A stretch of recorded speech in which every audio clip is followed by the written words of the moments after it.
Yes, ready, start. Sir, the House would recall that when I introduced the Constitution 64th Amendment Bill, I had said that government intended to bring forward in the monsoon session major legislation relating to the urban local bodies. We are now fulfilling that commitment. Already in common parlance, the bill I introduced in the last session is called the Panchayati Raj Bill and this the Nagarpalika Bill. Allow me, sir, to use these familiar names rather than the somewhat difficult official titles. The Nagarpalika Bill supplements the Panchayati Raj Bill. The theme of this bill is the same as that of the other constitutional sanction for maximum democracy and maximum devolution. Even as we see the strengthening of the Panchayati Raj system as the key to eliminating the power brokers from the life of rural India, so do we see this bill as the key instrument for reducing and eventually eliminating the role of the power brokers in urban area India.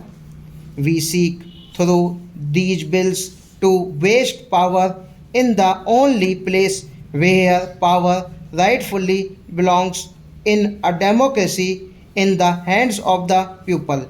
In the past few days, we have been sad witness to the gravest assault on democracy since the founding of our republic, the abandonment of the Lok Sabha by a section of the elected representatives of the people in the last general elections. The people gave the Congress an overwhelming mandate to govern the country for the 5 years.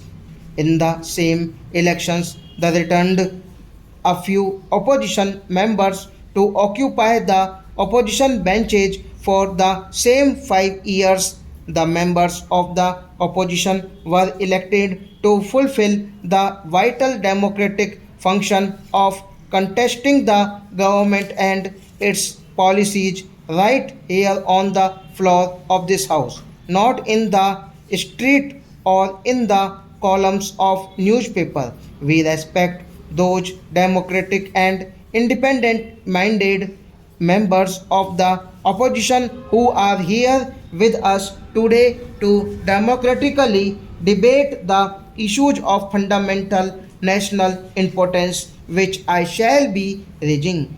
By the same token, we must deplore the behavior of those other members of the opposition who have simply run away from this highest forum. They have abused this noble institution. They have violated their mandate. They have betrayed their constituents.